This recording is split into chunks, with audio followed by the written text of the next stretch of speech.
In the city of Istanbul, the soaring domes and minarets reveal the culmination of 1,000 years of empire and faith.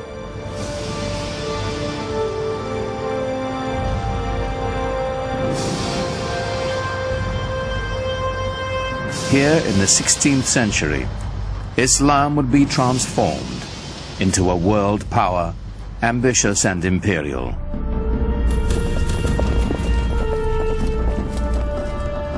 Led by a dynasty of conquerors, their absolute authority would establish a Muslim domain more far-reaching than any that had come before.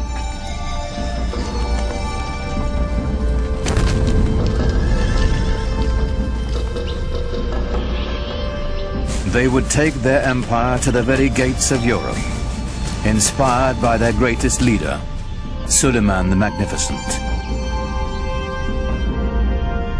It was an age of regal splendor, when Islam and the great Ottoman Empire would rise to stake their boldest claim for power, for conquest, for destiny.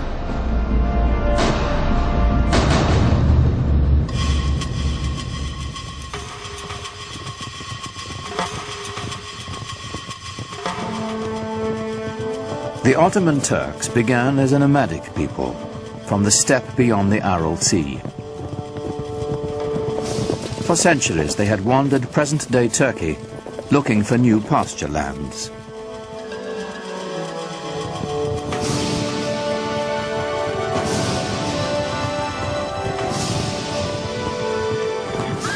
Muslim sultans had enlisted them as mercenaries to fight off the Mongol hordes.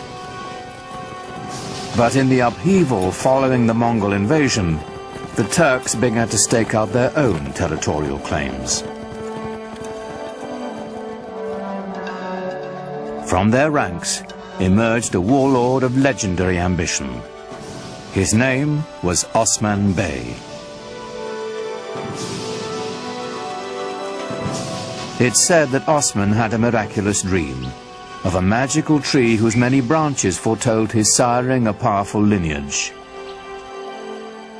One wonders how much of it is truth, how much of it is legend. It makes a lovely story. And miracles are always more easy to digest than reality.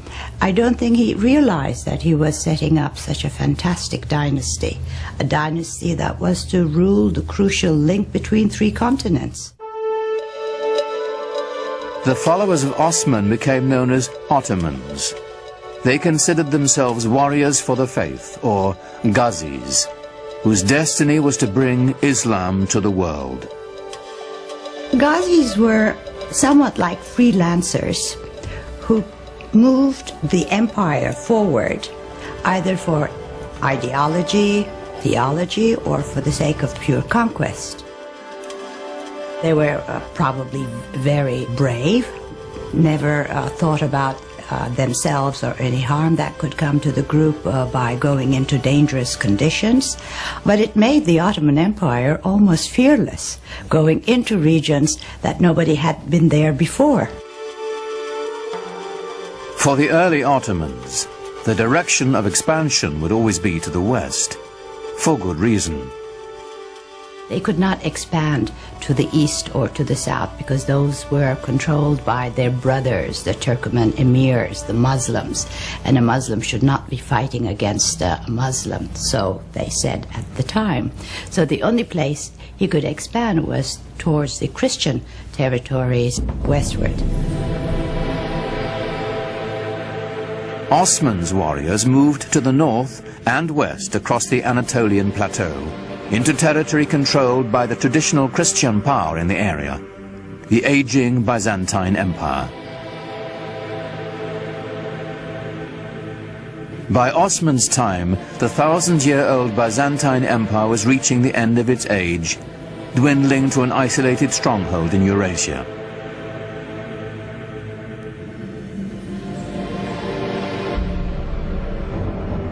The Crusaders had already wreaked havoc across the region on their way to Jerusalem, sacking the capital city and helping to reduce the once proud Byzantine Empire to a few small warring states.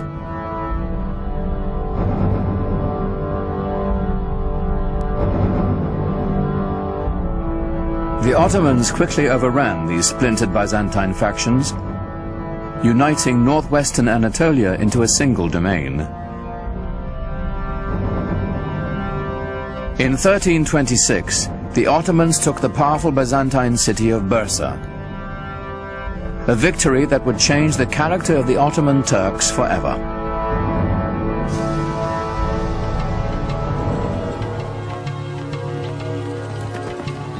The most important part of Bursa was that it enabled Osman and his descendants to establish a seat of the government. The restless nomads of the steppe would settle down to build an empire. What we're witnessing is this huge demographic event. The movement of a whole civilization from a nomadic way of life to a settled way of life.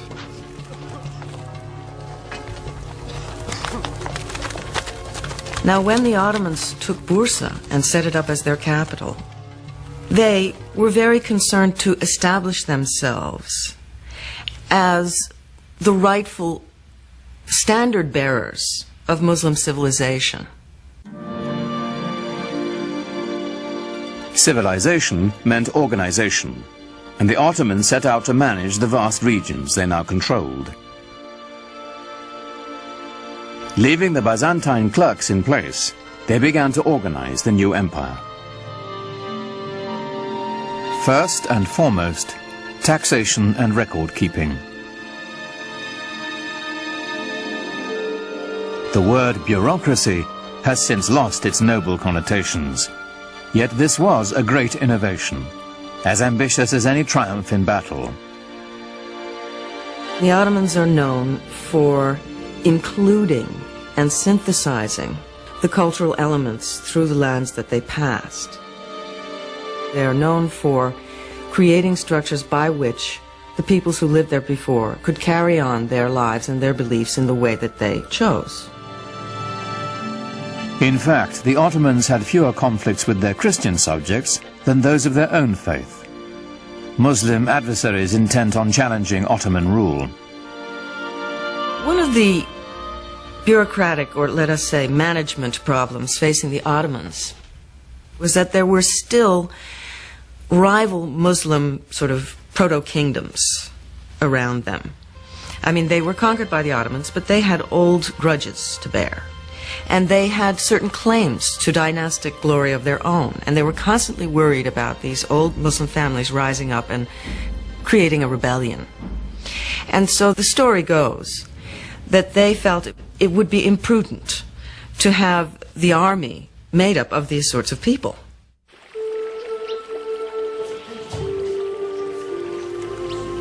And so they wanted to recruit children who were not connected with any rival Muslim family. And so they went into the Balkans and they recruited primarily Christian children. This practice was called devshirme.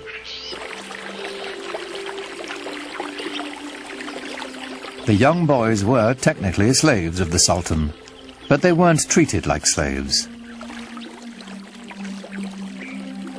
First, they were brought into the Muslim faith, taught rituals of washing and prayer, and the Arabic and Ottoman languages.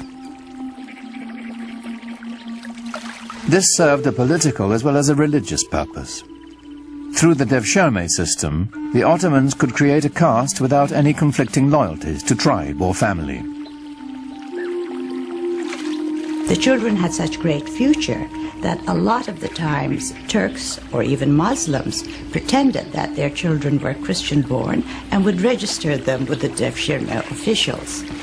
The system was so beautiful in that they only had one allegiance, to the Sultan. No family, no region, no other ties. These children were then given the best possible education available in the world, perhaps, at the time. And they were then able to move into the highest positions of power in the empire. Those who were brainy went to the palace schools and graduated into different levels of viziers and governors. It even became grand viziers. Those who were brawny went to the Janissary Corps. The Janissaries were the Sultan's elite infantry. It was an army that would set the standard for centuries to come. They were the strongest, trained as military machines, no fear of dying, totally fearless, and their only love was to serve the Sultan. They were trained with all the precision and discipline, pomp and circumstance of a modern army. For the first time, an army wore uniforms and went into battle to the accompaniment of a military band. The Janissaries were the most feared troops in the Western world, a force that was worthy of this new Islamic empire and its restless visions of conquest.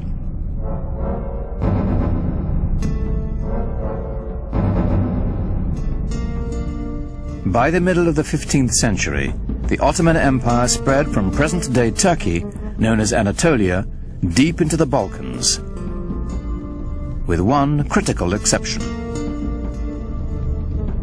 It must have galled the Ottoman Sultan that with his domains now stretching all the way into Asia and far, far into Europe in the West, there remained right in the center of his domains the greatest prize of all, the capital city of Constantinople, the most powerful, the richest, the most magnetic city in the entire world, still in the hands of the dying but not yet dead Byzantine Empire. To the Ottomans, Constantinople's strategic and economic importance was considerable. Its symbolic significance was even greater. It was the city. There was no other city. If you were going to rule that area, obviously you would rule it from that city.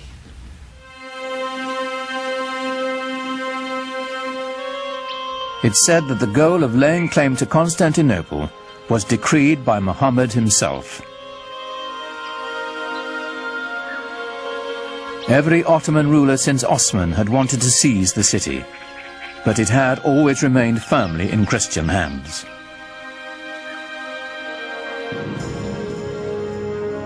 Then a sultan came to power whose dreams of conquest would not be denied. History would honor him as Mehmet, the conqueror. When he assumed the sultanate, he was only 12 years old, but he was already well versed in Ottoman politics. To remove any threat of competition for power, he had his half-brother strangled. The empire always meant everything, more so than the family. In order to stop the empire from splitting, as had happened to other Turkish dynasties ruling the Islamic world, when a young man became sultan upon the death of his father, all the other brothers had to be eliminated. This prevented segmentation of the empire. It may have been cruel, but it worked for the Ottomans. When on the death of his father he finally then took over, it meant an enormous change in the policy and direction of the Ottoman Empire, in the direction of a much greater energy. Mehmet immediately set his sights on the one prize as grand as his ambitions. Mehmet had to conquer Constantinople. There was no other choice. Constantinople was sitting like a perfect gem or a perfect fruit waiting to be picked. By the middle of the 15th century, the city was a shadow of its former self. The population had plummeted from 400,000 to a mere 50,000. But a besieging army would still be at a tremendous disadvantage. Constantinople was surrounded on 3 sides by water and massively fortified.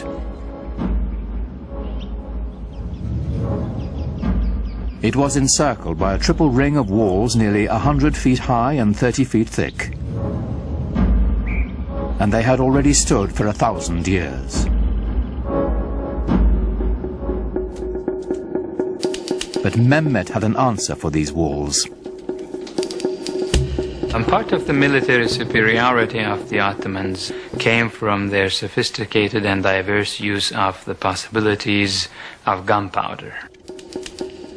The siege of Constantinople in 1453 under Mehmet the Conqueror saw the first dramatic application of this in the form of huge cannons that had not been seen before, which Mehmet had specially commissioned for the occasion. Earlier cannons had been assembled with strips of forged metal bound with hoops. They fired stone projectiles with little more power than a catapult.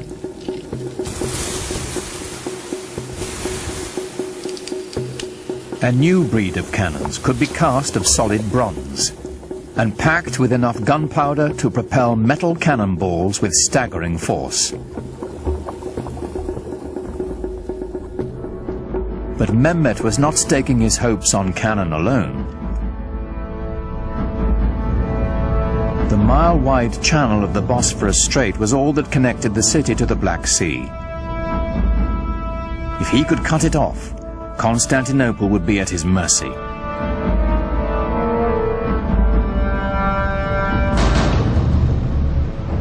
Mehmet needed to construct a strategically positioned fortress to close the strait.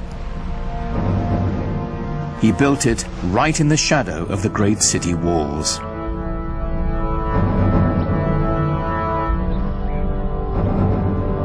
It took less than 4 months to build a massive 7-towered citadel called Rumeli Hisar.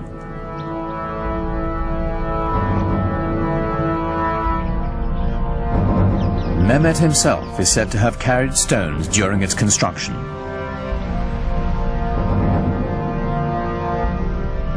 No sooner was it completed than he tightened his noose round the neck of the Bosphorus. The first ship to defy his orders to stop was sunk, its crew decapitated and its captain impaled on the castle walls.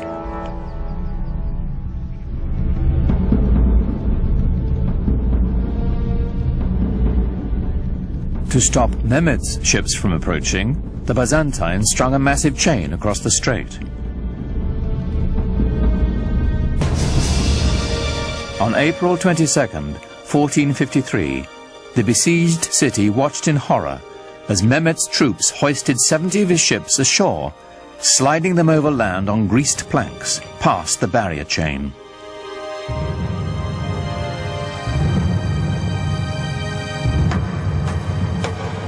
More than 100,000 Ottoman soldiers now stood before the walls of Constantinople, braced for the greatest bombardment the history of warfare had ever known.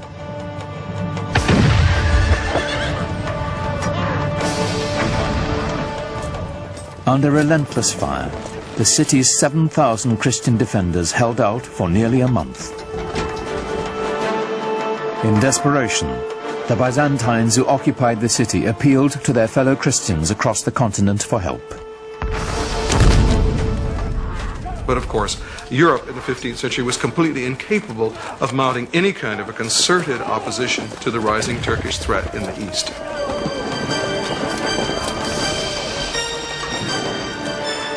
At that time, the kings of Europe had military and political problems of their own. Constantinople would have to fend for itself.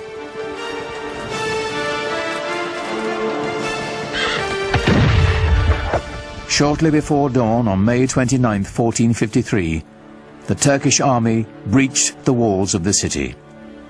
Within hours, Constantinople was in the hands of the Ottomans. Mehmet rode into the city and went straight to its most celebrated prize, the magnificent church of Hagia Sophia. Built by the Emperor Justinian in the 6th century, its name meant the Church of Holy Wisdom. It was the largest enclosed space in the world.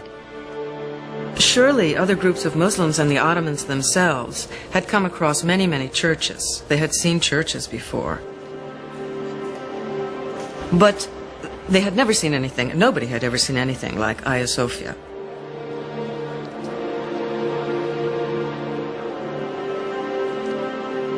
The Hagia Sophia, or Hagia Sophia as it's called in Turkish, was one of the marvels of architecture, marvels of the world. It had the largest and highest dome in history, and it was beautifully embellished with gold mosaics, and the space is incredible. For Mehmet, it was a great booty. Inside the church, a Turkish voice rose, proclaiming in Arabic the first pillar of Islam. There is no God but God. Muhammad is his messenger. The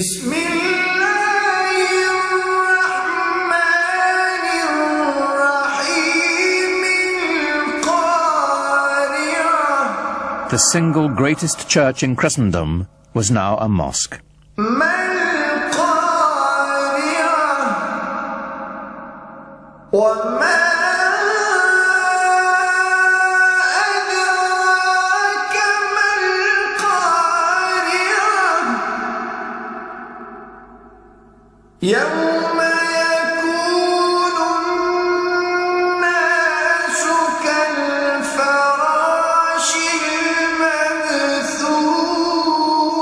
The Hagia Sophia became the inspiration for all Ottoman domed mosques to come.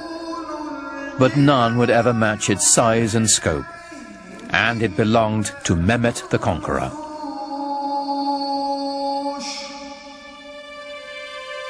News of his triumph sent shockwaves around the world. For Europeans, it was a concomitant disaster.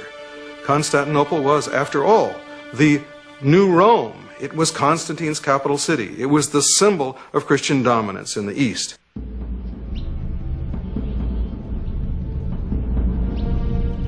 The Ottoman rulers had long stacked up titles for themselves. Khan, which is Turkish for emperor. Shahi Shah, Persian for king of kings. And Sultan, the Arabic word for ruler.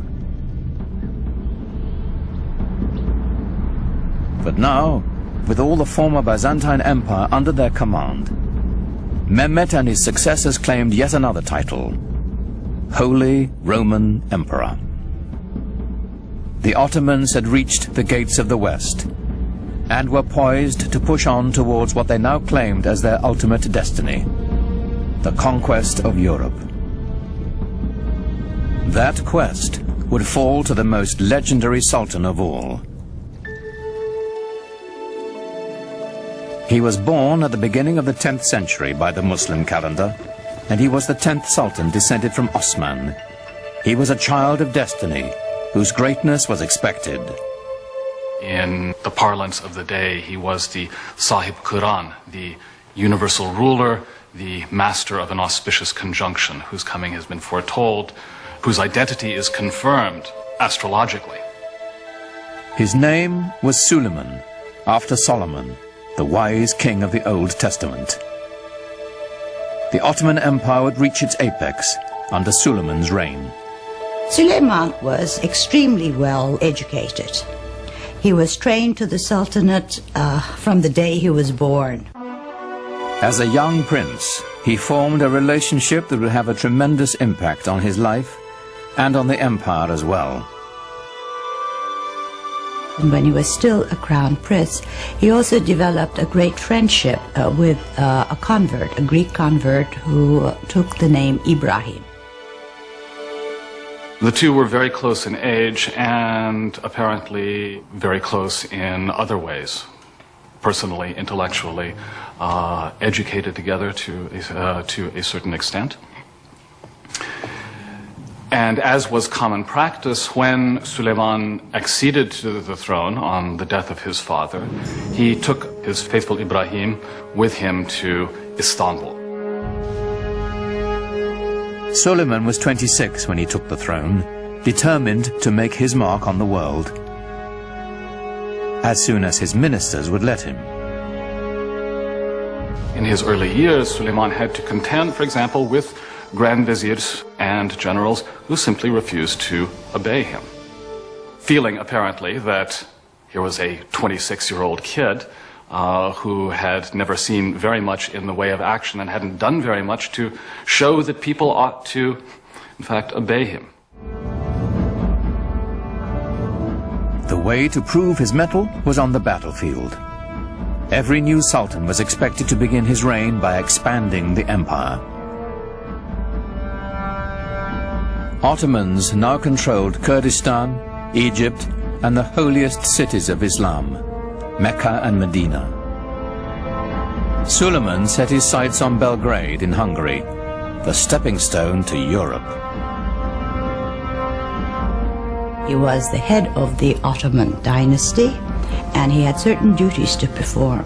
One was conquest, and the first task Suleiman took upon himself a year after he ascended the Ottoman throne was to head towards Belgrade and capture it. Belgrade was very important strategically because it was from there the army could move further on west. A year later, he turned his ambitions on the island of Rhodes. The tiny island was a troublesome outpost of Christianity in an otherwise Ottoman sea. It was also a haven for pirates, preying on Muslim trade ships.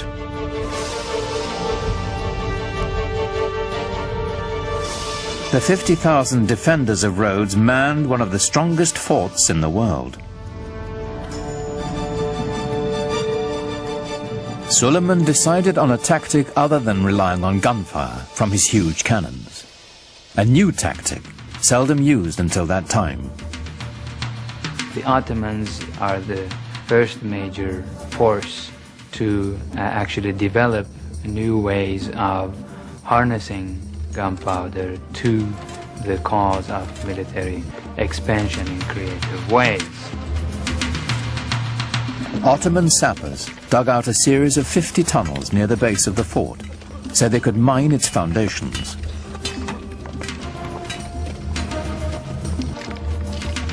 Performing this dangerous work were expendable Christian conscripts from the Balkans.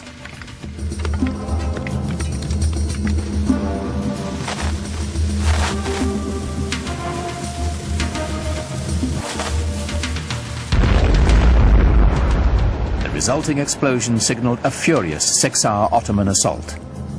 But the Turks were beaten back. Then, after 145 days of siege, the exhausted Christian defenders finally negotiated a truce.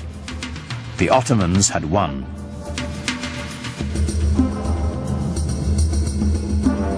Victory did more than deliver Rhodes to the empire. Suleiman was now a sultan to be taken seriously. His march of conquest had begun.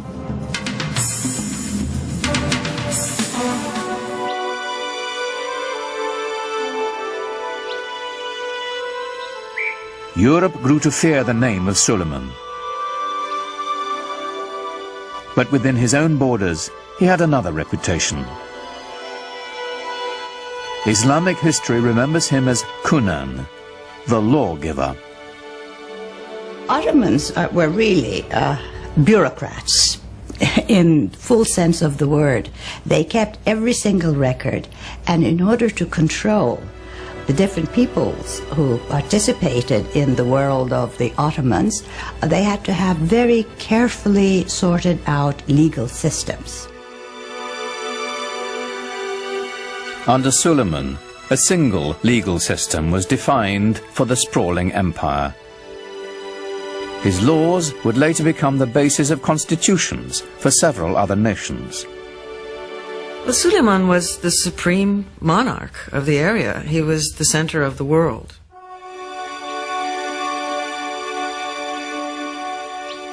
He inaugurated a classical age in Ottoman architecture, commissioning some of the most spectacular buildings the world has ever seen.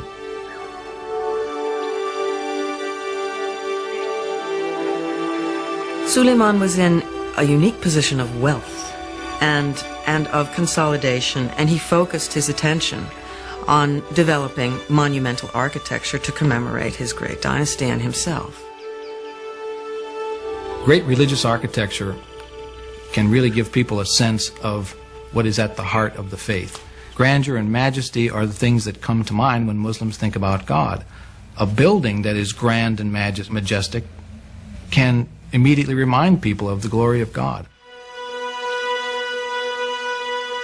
Suleiman's chief architect, Sinon, was a man whose vision perfectly complemented the empire builder.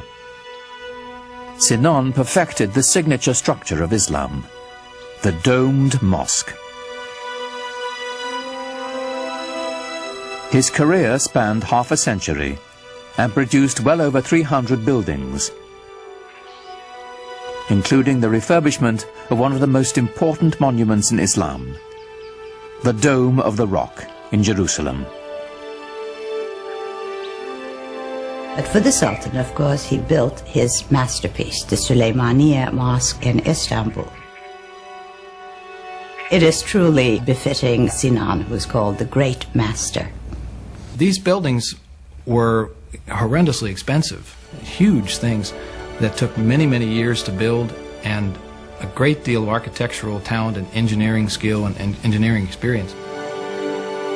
When they built a mosque like the Süleymaniye, they were doing it to say, yeah, I've got the power, I've got the money, I am the Sultan, I'm the King of Kings. But at the same time, there was also tremendous spiritual value in these things. The symbolism is not only that of empire, but of faith.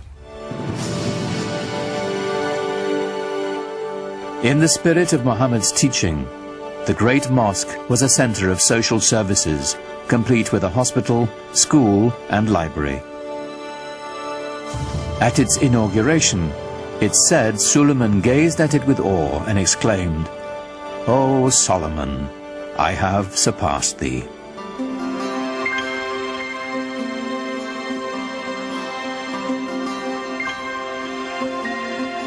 No less impressive was Suleiman's palace. Topkapi was both the seat of government and his private dwelling. Suleiman was also a great patron of the arts.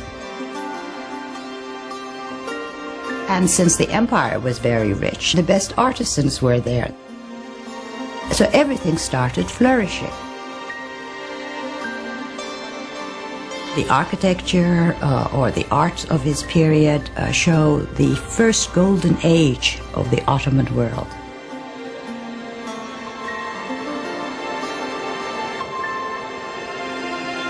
Everything that came out of his palace is exquisite. Suleiman himself was a goldsmith. Ottomans believed that every sultan had to have a tangible trade. Being a sultan was not considered a practical or a tangible trade. And he was a very demanding patron, insisted on checking the work, even commissioned few things. And I think each artisan group or each corps working for the palace tried to outdo one another to please the sultan, because to please him had wonderful rewards.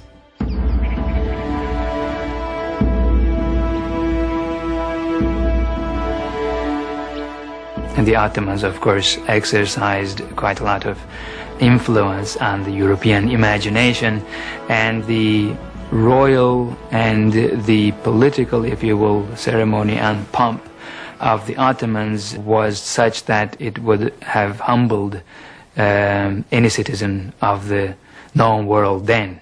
This was arguably one of the greatest world empires, and European observers could not walk away without feeling of respect for the sheer power of the Ottomans. In public, Suleiman required that all those around him remain completely silent, while he made his wishes known with the slightest nod or gesture. It must have been a tremendously impressive sight to see the courtyard of the palace filled with some 6,000 or 7,000 janissaries and other functionaries, no one saying a word. What was going on here was the creation of a sovereignty so mysterious and yet so far-reaching as to be seen as nearly divine. As Suleiman's power grew, his lifelong friend Ibrahim rose in the court structure. And Ibrahim Pasha, who became a Pasha later on, became his devoted Grand Vizier. In fact, Ibrahim married his sister. So they were not only good friends, they were also related.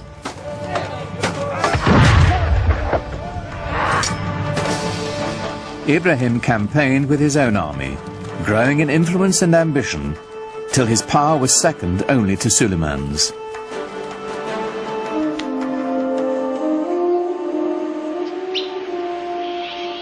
But for power and ambition, the secret world of the Sultan's harem had no equal.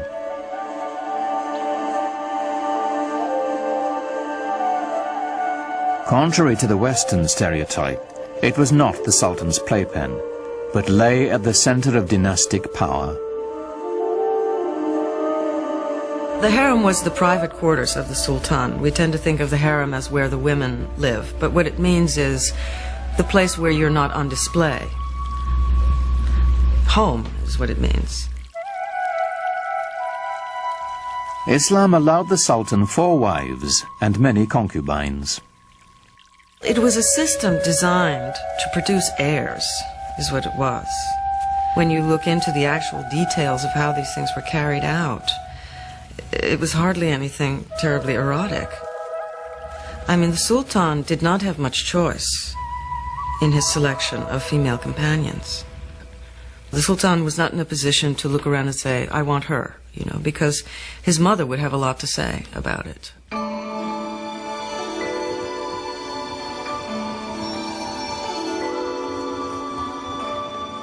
With his first wife, Suleiman had a son and heir, Mustafa. But while he was in his mid-30s, the Sultan fell deeply in love with a Slavic slave girl named Harem.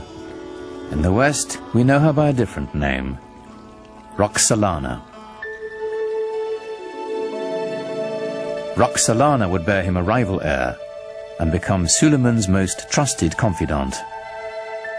The Sultan was supposed to be protected from any undue influences. He was supposed to be protected from any rivals. And in a way, this creates a vacuum around his person into which the harem life can enter. And so the fact that he was so protected works in a funny way to expose him to the influence of his female companions with whom he spent so much time. And there were tremendously intelligent and ambitious women around him, Roxolana being the most famous of all. Suleiman is a complex character.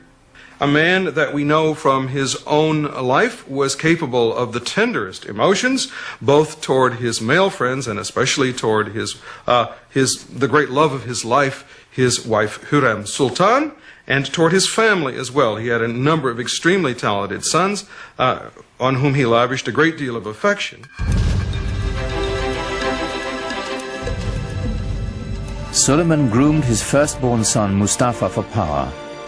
In the Ottoman tradition, the young prince entered the military and quickly won recognition as a talented general. Mustafa was clearly the heir apparent. For Suleiman, the future of his empire seemed limitless. I am God's slave and sultan of this world, Suleiman would carve on a conquered fortress. I am Suleiman, in whose name the Friday sermon is read in Mecca and Medina. In Baghdad I am the Shah. In the Byzantine realms I am the Caesar. And in Egypt, the Sultan. He, of course, at the height of his powers, clearly saw himself as dwarfing all his rivals.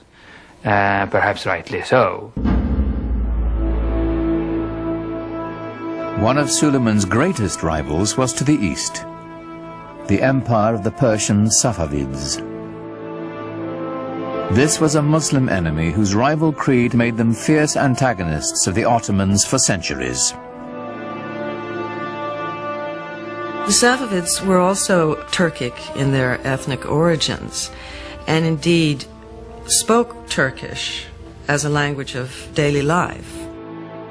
But they were moving into the Muslim world, unlike the Ottomans who were moving into the West.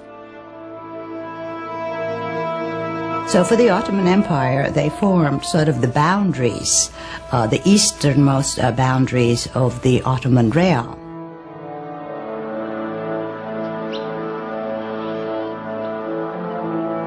The Safavid dynasty was Shiite Muslims, bitter rivals to the Sunni Ottomans.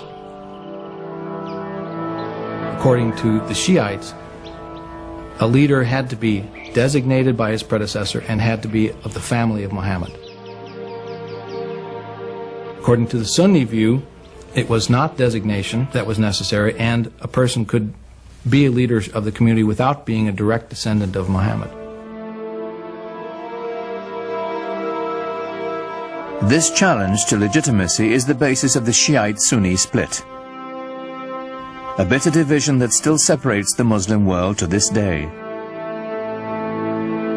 And I would say the Ottomans never really thought of themselves so much as Sunni until the Safavids came forth as this rival Shi'i. So the Safavids developed a rival ideology to the Ottomans, which then became an occasion for war over, of course, what wars are usually fought over. Wars are fought over land, over wealth, over territory, over prestige. And the Safavids waged a war of ideology in eastern Anatolia, which was always for the Ottomans the most worrisome part. The terrain is difficult to conquer, difficult to control. The Safavid military was formidable, but there were cultural rivals to the Ottomans as well. They were great patrons of the arts. I think we know them more for their artistic patronage than of their great conquests and laws and systems and administration. When you look at Isfahan, it is the most beautiful city in the world, and that is the Safavid city, it's the Safavid capital. But it doesn't give you the same sense of power that the Ottoman Empire had, or the Ottoman capital had. It's a different sense of power. It's more eloquent, perhaps, more precious in its decoration and its ceremonial spaces. It's a totally different aspect of Islam. Safavi art and architecture is on a finer scale. It's known for its filigree. It's known for its intricate brushwork, rather than for its stunning scale. In the soaring palaces of the Safavid Shahs, murderous intrigues against Suleiman and his dynasty were hatched that would reach into his very household.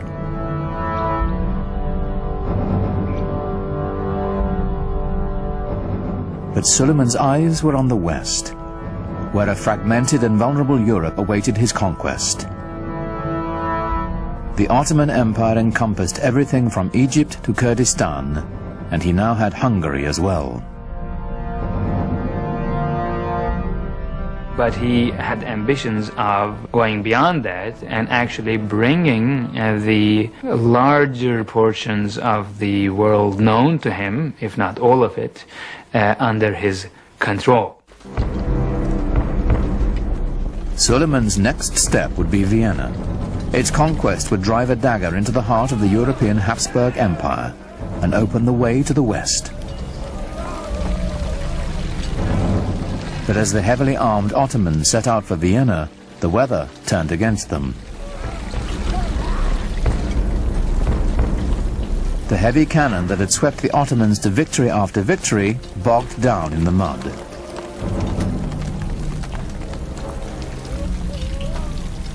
Suleiman had to move on without them.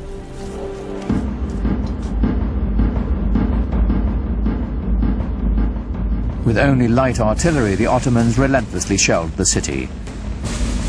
But the smallest breach was ferociously defended.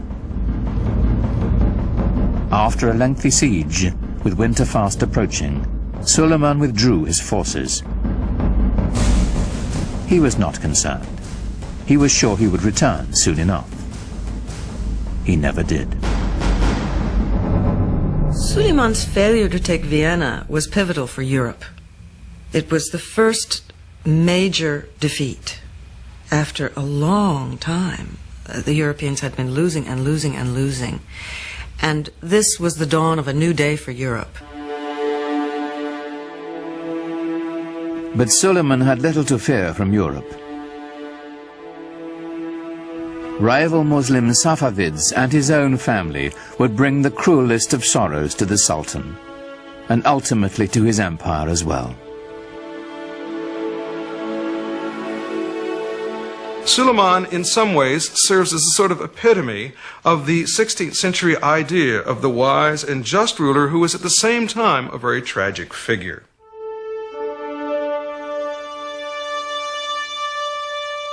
In the power-laden world of the Sultan's household, the intrigues never ceased. The Topkapi Palace, as it was originally conceived, had no quarters for the ladies. The women lived in what was called the Old Palace. But Hürrem always complained about her husband, as most wives would, spending too many days and months campaigning outside the capital. She kept saying she feels very lonely and the children miss him. Well, surprisingly, there was a fire in the Old Palace, fire in Hürrem's quarters. So she had to be moved to the Topkapi Palace temporarily while her old quarters were being renovated. Well, she moved in and never moved out.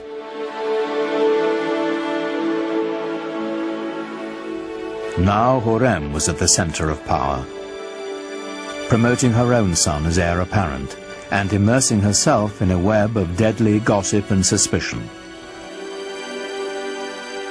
She was incredibly devoted to her husband, and any threat to Suleiman was a threat to her, and she had to get rid of it. The first threat came from Ibrahim Pasha, who assumed titles that were only given to sultans. So Hürrem knew something was going to happen eventually, and to protect the empire and the dynasty, Ibrahim Pasha had to go. On March 15th, 1536, Suleiman and Ibrahim Pasha dined together, as was their custom. In the morning, Ibrahim's body was found, strangled.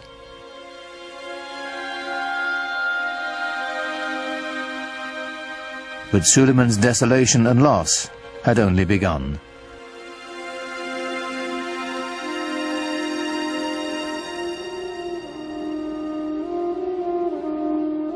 A few years after Ibrahim's death, Hürrem claimed to have uncovered a plot to overthrow Suleiman, devised with Safavid help by his beloved firstborn son and heir, Mustafa.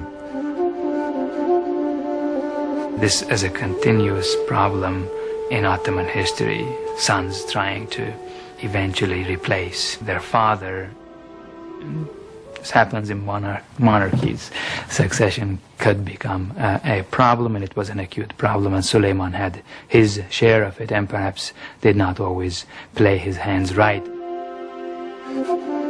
Without hesitation, Suleiman ordered Mustafa's execution, then sat by the young man's body for days, refusing to allow anyone to touch him. The best hope for the empire's future was dead.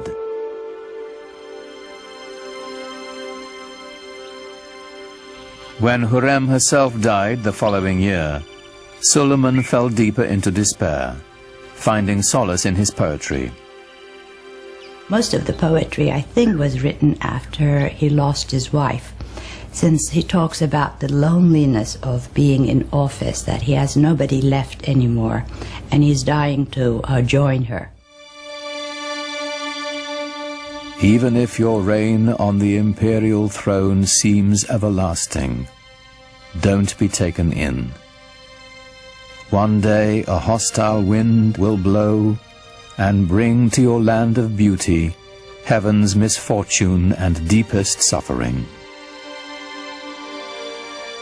In all his loneliness, there was only one refuge for the Sultan whose power, like his sorrow, seemed limitless. He returned to the field of battle, to the work of conquest. He personally led 13 campaigns. The last one was at Szigetvar, which is in Hungary now.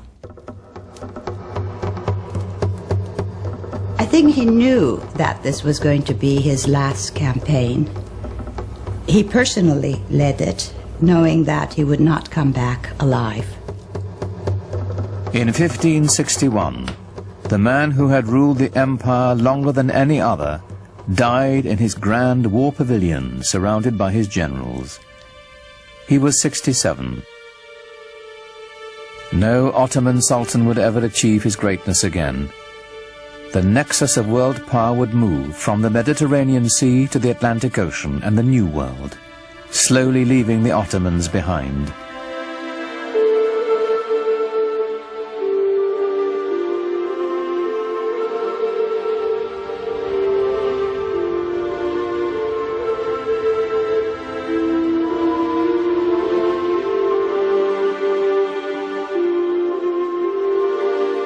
In Istanbul today, the Sufi dervishes still turn with the same prayerful pirouettes they danced in Suleiman's day.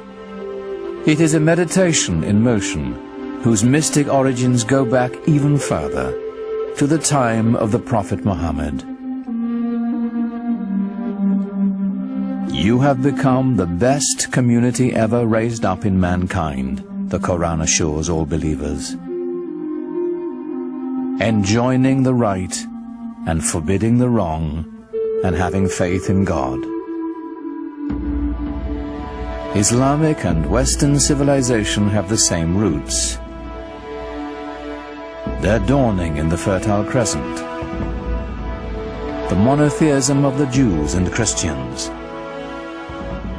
The classical intellectual culture of the ancient Greeks. The two traditions are kindred spirits, alike, yet very different.